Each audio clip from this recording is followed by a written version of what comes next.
विधानसभा गोला के कोने कोने से आए कार्यकर्ता बंधुओं, हमारे सम्मुख हमारे बड़े भाई जनार्दन गिरी जी, अशोक सक्सेना जी, महिला मोर्चा की हमारी बहनें, युवा मोर्चा के साथियों, छायाकार पत्रकार बंधुओं, अभी आप अटल जी के संबंध में उनके जीवन का एक विराट दर्शन कर रहे थे और जिसका सुखद अनुभव हमारे संचालक महोदय अवधेश जी आपको करा रहे थे।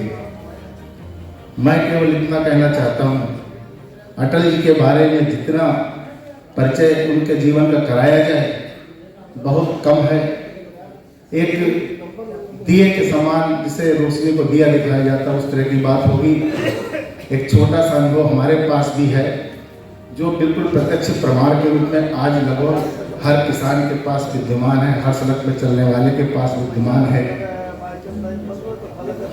आज से जब 98 में अटल जी की सरकार 13 दिनों के लिए बनी थी, एक बोर्ड से गिरी थी, उसका आपको एक बोर्ड से उसमें 98 में नहीं 99 में गिरी थी। मेरे कहने का मतलब यह है कि उन्होंने कभी भी भ्रष्टाचार के सहारे से सरकार बचाने का काम नहीं किया और एक बोर्ड से सरकार को कुर्बान करने का जो उन्होंने हौसला दिखाया उसका परिणति आज हम लोगों के सामने विद्यमान है कि आप देखिए हमारे पूरे देश में हर प्रांत में लगभग मैं कह सकता हूं कि आज देश के 70% प्रांतों में भाजपा की सरकार है। और ये उस बात का जवाब है जब अभी चर्चा कर रहे थे हमारे अवधेश भाई कि लालू जी ने मजाक उड़ाया था कि जाइए अब कभी नहीं आएंगे, तो अटल जी ने कहा था कि एक दिन आएगा जब पूरे देश में भाजपा की सरकारें होगी। उसके साथ साथ मित्रों ये कहना चाहूँगा, अटल जी ने बहुत काम किए, उसको रिपीट नहीं करना चाहूँगा, लेकिन उसके साथ साथ जो आज विपक्ष के नेता चाहे वो कांग्रेस के हो, चाहे सपा के हो, चाहे बसपा के हो, जो बात कहते हैं कि किसानों के सबसे हितैषी हम हैं, मगर मैं दावे के साथ कहता हूँ मित्रों, किसानों के बारे में जितना काम अटल जी करके चले गए आज उसको कहना तो दूर की बात है। मेरी समझ से क्षेत्र का एक किसान जानता है उस बारे में, हम सबको उसका अनुभव है। आज से जब अटल जी की सरकार से पूर्व में सरकारें थी उस समय किसान की हालत ये थी कि किसान गांव में महाजनों ब्याज से त्रस्त रहता था। 5 रुपए, 8 रुपए, 10 रुपए सैकड़े के हिसाब से उसका जो दोहन होता था, किसान की खड़ी फसल कटने से पहले बिक जाया करती थी। ऐसी स्थिति को जब उन्होंने देखा, महसूस किया, उन तक ये सब चीजें पहुंची, तो सबसे पहला उन्होंने किसान को उबारने के लिए जो काम किया वो ये किया, किसान क्रेडिट कार्ड और आपका शक्ति कार्ड किसानों के लिए देने का काम किया। उससे किसान को उन्होंने उस सूदखोरों के चुंगल से बचाया और आज वही चीज आज भी मेरे पास किसानों के लिए इतनी ताकत का काम कर रही है कि जो किसान आज घर में कोई भी आपदा आ जाए, कोई भी काम उसके सामने आ जाए, अगर उसके पास आज आपका जो क्रेडिट कार्ड ये शक्ति कार्ड है तो वो तुरंत बैंक से उसको बिल्कुल अपना रखा हुआ एक इमरजेंसी कोटा मानता है कि जहां भी जरूरत पड़ेगी इसका इस्तेमाल कर लेंगे, और वो करता है और बहुत ही कम इंटरेस्ट के ऊपर। एक तो ये काम किया। दूसरा काम उन्होंने जो किया वो शायद बहुत कम लोग परिचित होंगे, सोशल मीडिया का जमाना नहीं था, नहीं तो ये चीजें बहुत जल्दी लोग जान जाते हैं। आज उस समय जब हमारे शांता कुमार जी खाद्य मंत्री थे अटल जी की सरकार में, उस समय हमारे देश में गल्ले को रखने के लिए जो खरीद किसान से होती थी, आप देखते होंगे खुले में गल्ला लगाया जाता था और जब पानी गिरता था तो नीचे की एक परत उसकी सड़ जाया करती थी। ऐसी स्थिति में यह था कि सड़ा हुआ जो गेहूं होता था, जो अनाज होता था, उसमें विशेषकर गेहूं की बात, तो ये कांग्रेस की सरकार क्या करती थी, इनके पास कोई दिमाग के नाम की चीज उस समय नहीं हुआ करती थी कि इसको हम क्या करें, इस चीज को जो चीज सड़ जाती है इसको हम बचा लें और ना बचा पाए तो कहाँ उपयोग करें। तो उस समय रात्रि के 12 बजे का समय था मित्रों, ये बात मैं इसलिए कह रहा हूँ, ये शांता कुमार जी ने खुद अपनी कलम से लिखा है संपादकीय में और मैंने उसको पढ़ा है।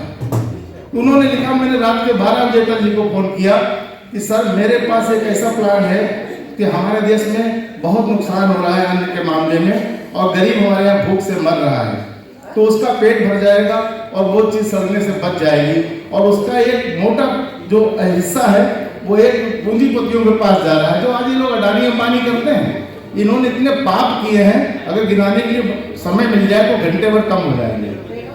उस समय उन्होंने जब 12 बजे ये बात अटल जी को बताई, तुरंत तत्काल बुला लिया उन्होंने उनको, और उन्होंने अपना प्लान बताया कि जो नीचे की परत ये गेहूं की सड़ जाती है, ये बियर कंपनियों के कांग्रेस सरकार देती थी। आप सोचिए, यानी कि बियर कंपनी 40 रुपए क्विंटल उस गेहूं का दाम देती थी। अटल जी को उन्होंने समझाया कि आप इसको गरीबों को दे दीजिए 1 रुपए किलो के हिसाब से, तो आपके राजस्व में वृद्धि हो जाएगी, गरीब का पेट भर जाएगा, और जो ये कंपनियों के पास जो जा रहा है बियर बनती है इसकी, उससे ये निजात हो जाएगी इसकी। तत्काल उन्होंने इस बात को मान लिया, और अगले ही सत्र में उन्होंने, आपको याद होगा, अंत्योदय कार्ड आया था। वो अंत्योदय कार्ड शांता कुमार जी की पहल पर अटल जी की देन है। तो उस समय के बाद आज एक भी आदमी मैं कह सकता हूँ कि गरीब हो चाहे अमीर हो, कम से कम अन्न के नाम पर भूखा नहीं मरा।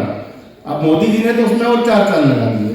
1 रुपए किलो छोड़ो, अब तो वो फ्री खिला रहे हैं। कभी गल्ले के पीछे लोग भागा करते थे, और हालत ये थी उस समय की जो सरकारें थी, बेरोजगार हो गए लोग, इसमें कोई दो राय नहीं, कड़वा सच है, मगर कैसे हुए बताता हूँ आपको। बेरोजगार वो लोग हुए हैं, एक कोटे में 4 आदमी खाते थे, कोटेदार, कोटा चलवाने वाला, एक वो जो कोटे का गल्ला या तेल तुलाई करता था, जिसको हम लोग तौला बोलते थे, एक तीसरा वो हुआ, चौथा उसके पीछे फाइनेंसर लगा होता था।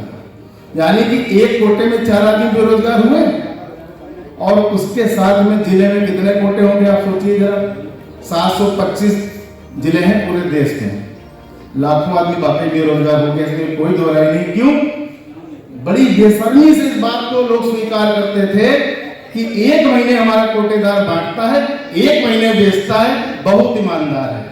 और उस सोच को हमारे मोदी जी ने बदल दिया। उसके बाद योगी जी उसके अलावा अपनी तरफ देने लगे, तो अब वो चीज फ्री मिल रही है, वही बुला के कोटेदार कहता भैया ले जाओ।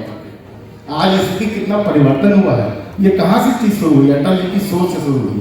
बाकी तो बहुत काम किए, सड़क से सड़क को जोड़ने का काम अटल जी ने ही शुरू किया। उसके पहले क्या आपने सोचा था कि आपने गोला के अगल बगल अपने गांवों में सोचा था इस तरह सड़कें बन जाएंगी? एक सपना उनका था नदी से नदी को जोड़ने का, अभी उसमें नहीं कुछ हो पाया है। संभवतः मोदी जी प्रयास कर रहे हैं।